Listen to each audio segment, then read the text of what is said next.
This is a very, very ultra realistic transformation that anyone can make with absolutely dog shit genetics. Congratulations, first of all, for clicking on this long form guide and not resorting to some short form scrolling bullshit.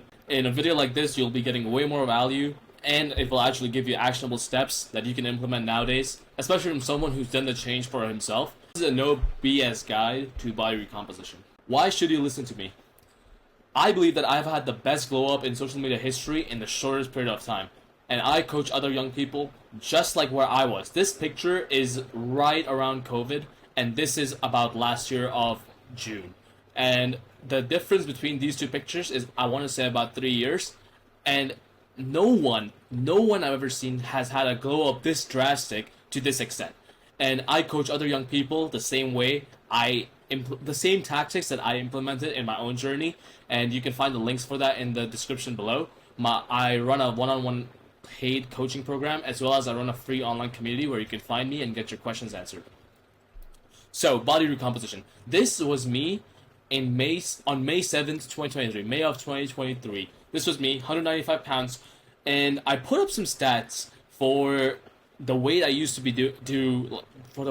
do on different exercises, just so you guys have an idea of the strength. Because body recomposition is pretty much an idea where your body fat goes down and the leanness goes up. So you pretty much gain muscle mass while sort of losing body fat, or lose body fat and retain all of the muscle mass. That's pretty much the idea. And I was able to achieve all of this in about 1 year. This was me, May of 2023. I can literally pull up the iPhone receipts off of it if you guys want. And this is me recently. This is me right before I left to go home. And you can see the difference in different strengths for yourself.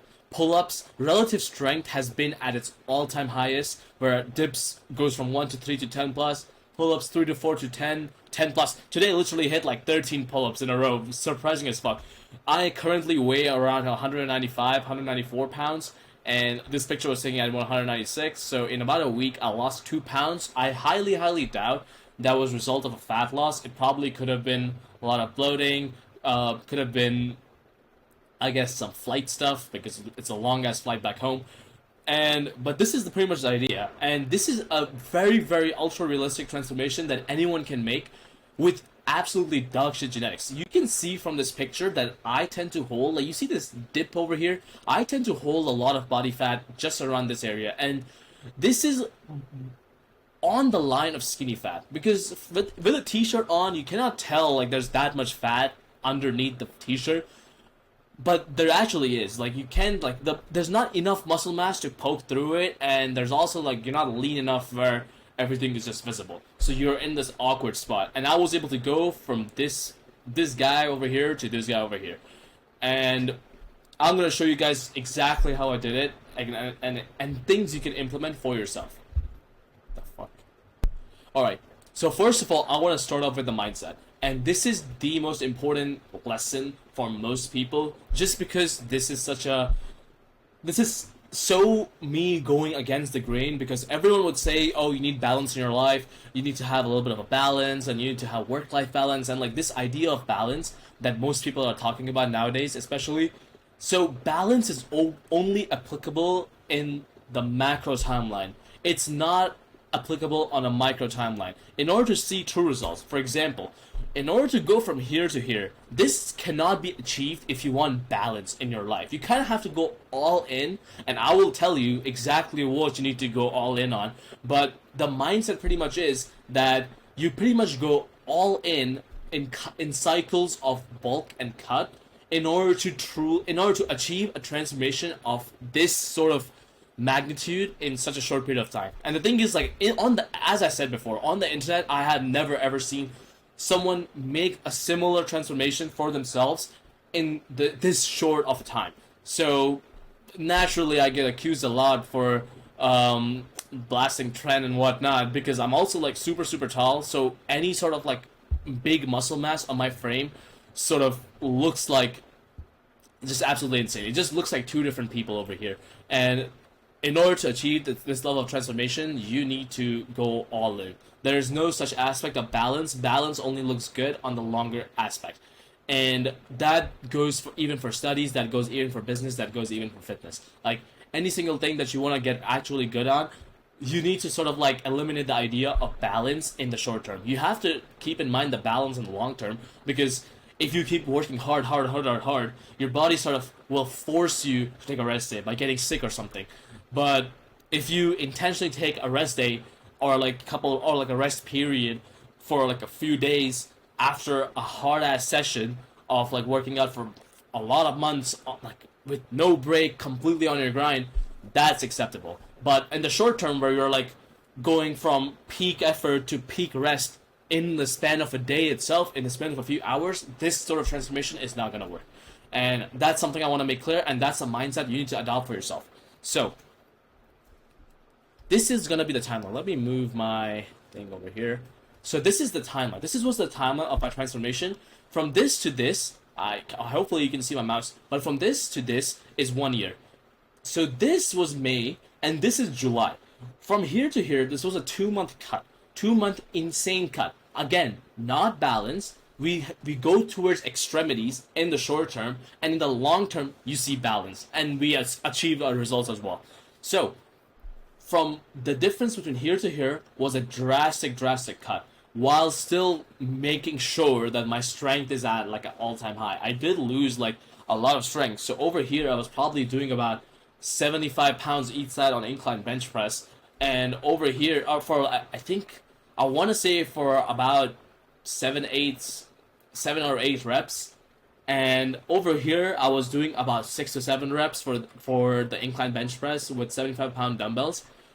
From here to here, this is in the midst of my bulk. So as soon as I got super lean, I switched phases. I took like a rest period of 1 week in order to like let my body adjust to the newly gained muscle mass, to the newly gained physique, for all the lost fat.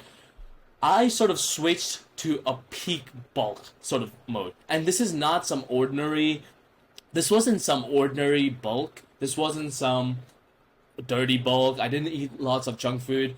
And I will tell you exactly the workouts I did and exactly the thing and exactly the food I ate in order to sort of go from this level to this level, because the reason I'm wearing a vest over here is because I don't have that level of definition. So, I mean, like, that's kind of self-explanatory if you're on a bulk. But this was in the midst of the bulk. So this, I want to say, is around September to October. After that, this is December to January. And this was kind of like the height of my bulk in a way. Like this was me at about 200-ish pounds, and I know like this for some reason looks way leaner than this picture over here, but that's pretty much because I had a professional photographer take these pictures, and this was just me in my dirty mirror with iPhone camera and what's it called. But yeah, like this was me at the peak bulk. This is December or like January. And then I sort of went into a maintenance phase because I also graduated my university this past month, and I wanted to focus more on finishing hard rather than like I tried my best to like maintain my physique to the best of my capabilities, but my main goal was at the end of the day to pull up my grades, and I sort of like went into the maintenance phase. So, but I promise you, this version is way leaner than this version over here. So this is about 196 pounds, and this is about 210-ish pounds, I want to say. Somewhere in the midst of that range, because my weight was fluctuating like crazy at the peak of my bulk. But this is a realistic transformation. Now, just getting to the workout. This is something I like to call 30 minutes of pain, okay? And this is a very new idea. You will see, I say people go to the gym nowadays, and I used to be a victim to this as well. I used to like go to the gym for like 2 to 3 hours on end. Just like gyms pretty much become like a playground as per se. Like I would just sit there, listen to whatever music I want to listen to, watch YouTube videos, pretty much do all the tasks I would do at home and categorize that as wasting time. Just do it in the gym, so I kind of have an excuse like, oh yeah, I'm just resting in between sets, and it's kind of like a coping mechanism to like bad habits of like scrolling, Instagram, TikTok, etc. But the workouts I used to do used to last me 30 to 40 minutes. They used to be extremely high intensity, and there is a video after this slide where I will show you just how intense I'm talking. Super low volume, so intensity is dialed up, and volume is dialed up like below. So this would work for me just because it's 30 minutes of extremely high intensity workout. When I say high intensity, this is exactly what I mean. This is me hitting biceps, and it's literally me pushing through those last few reps. Why the fuck is it lagging? But this is me literally pushing through the last few reps, trying to get that contraction, trying to get that squeeze in the muscle, trying to break it down as much as possible. I did only like 1 to 2 sets of this exercise, and then I moved on. That's pretty much how this workout plan works. So that's what I like to call it 30 minutes of pain, because people assume like, oh, it's a shorter workout, so okay, like you're just lazy, you're not doing enough. But in reality, you're doing way more than everybody else just because you're pushing your body to its limits and you're maximizing muscle growth. Because you, at the end of the day, have to learn your own body. You have to see at what rate do you recover best. You have to see at what rate do you perform best in the gym the following workout sessions. Because if you're pushing out workouts 2 to 3 hours every single day, your CNS is going to take a major toll, and it's going to prevent you from recovering to your maximum ability. So this is something I recommend to pretty much everyone, beginner, advanced. Gauge your intensity levels. So the more advanced you get, the higher intensity workout that you need to do. So that means the more toll it takes on your body and the more muscle mass you kind of like. So you kind of need more of a stimulus in order to grow even more muscle mass. So 30 to 40 minutes, high intensity, low volume, and I would target the highest ROI muscle groups. And that would be in my next slide. So this would be the neck region. So as you can see, I would take ass fucking neck. One of the most attractive muscle groups for dudes. The back, which is the latissimus dorsi, which gives you that little V taper. So the combination of the medial delts and the back sort of helps in sort of sculpting your V taper. The upper chest, which broadens your chest. So from a side angle, which you can see right over here, it sort of like pokes out, sort of like gives you that masculine look. Just so, even in this picture, you can't see much in this picture just because it's like skinny fat, but that's pretty much the idea. And let's see, what else is that? The forearms, like, I think that goes without saying. Everyone knows girls love forearms.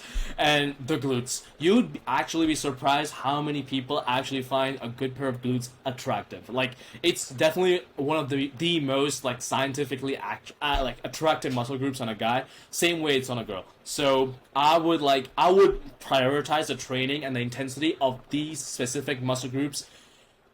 Not specifically more than the other ones, because you still need to hit legs, you still need to like train for the rear delts, your front delts, your triceps, your biceps, your arms.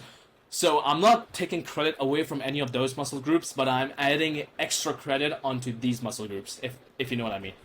The next thing that I would cover in this recomp phase is your diet. So what I've been doing for the last few months is I've been on a completely animal-based diet. So, raw honey, raw steak, not fucking raw steak, I'm kidding. This is cooked steak, raw honey, steak, fruits, meats, pretty much. So, pretty much all my food would come from meats, honey, fruits, eggs, yogurt, cheese, dairy products. So, and I would sort of like sculpt my diet along these things. This would ensure in literally optimizing your testosterone levels in order to be at their peak, because at the end of the day, your testosterone you have on your body, the more of a testosterone you kind of need to keep that muscle mass on your body. So it kind of works like in varying regards. I would say that testosterone is responsible for keeping the most muscle mass in your body. So if your testosterone level dips, and you would start churning out that muscle fibers for energy, because testosterone levels dipping, that means that more than likely your cortisol levels have spiked up. And since your cortisol levels have spiked up, it's pretty much sending your body into a state of stress, where it could be stress of pretty much anything, but from a biological perspective, your body, when it deems stress, it sort of starts accumulating way more fat along the mid-region. And the transformation I'm currently doing, you can sort of like see that, and I will make a video about it in the future. I said this in my last video as well, but I would sort of like stick to an animal-based diet just because it would help me regulate my hormones to the best of my abilities, as well as like hitting my macronutrients like perfectly well, because you can stay as close to maintenance as possible on an animal-based diet. It's physically impossible to overeat on an animal-based diet, because you physically cannot fucking like eat that many eggs, steak. Just for reference, 2,000 calories on an animal-based diet could be 30 eggs. And it's fucking hard to eat 30 eggs. I'm speaking from personal experience. It is super, super, super hard to eat 30 eggs. So, and the reason I added the picture of the pizza, it's not like I eat the pizza on a daily basis, but that's exactly what I'm emphasizing here. Balance looks good in the long term. This picture looks balanced because now you can see, oh, he's eating super, super healthy, like honey, meat, fruits, etc. And there's a pizza as well. So it's not extreme. In your brain, you can see extreme, but when I go into those phases of cutting, of really optimizing my diet, I would sort of only stick to honey, eggs, dairy, which is currently exactly what I'm doing. Like honey, fruits, eggs, dairy products, and meat. That's all I fucking eat. That's literally as simple as possible. Success does not come from adding more things onto your routine. It's sort of like taking out all the bullshit and sort of focusing on those few things that yield you the best results. And that's sort of like how you want to like approach like this whole body recomposition thing. So I would like go into phases where it, like you can see like my friends are here. I'm not gonna like miss out on an opportunity and like stick to my diet if my friend is here for one day. It does not matter. It's not that deep. Okay, I'm gonna emphasize it's not that deep. But if you're gonna have fun, go fucking hard and have fun, bro. But if you're gonna stick to it, and if you want success, and if you want to achieve something, then you stick to these two little food groups, and that's it, bro. Like that's literally the best way to explain it. And this is over the course of a year. I'm not saying whenever my friends come, I eat only this. I would like see my friends every single day while I'm on my animal-based diet, and I would still eat super, super healthy and within the boundaries of my diet. I would not cheat every single day if I'm seeing my friends every single day, because like I love to see my friends every day. I'm not gonna like sacrifice my goals just for that little like instant gratification. But on the long term, it looks balanced, right? So the same way, if you want to get from here, this point to this point, it sort of like takes like a mix of like having fun as well as like reaping the benefits of what you already worked hard for. Because this is me 1 year ago. 2 years ago, I used to be worse. 3 years ago, even worse. So it used to be. So my physique has over the years gotten better and better and better in the shortest period of time possible. And it doesn't mean I've not had fun in my entire life. Okay, I've definitely had phases of fun. And when I switch to my work mode, all I do is work. Okay, and that's sort of the mentality you need to adopt. Balance looks good on the macro aspect of things. Like if you've lived a long enough life and you've had so much fun, you've done so much work, and you've achieved so many different things, it sort of feels like, oh, he has it all figured out, right? But the most important thing that people don't seem to see is that person went into phases of super, super hard work and then switched from that into super, super like fun stuff. So that's the balance you want in the longer aspect, not in the short day aspect. Like if you worked out today, doesn't mean you go and treat yourself to fucking ice cream. That's not how it works. And I guess that's pretty much it.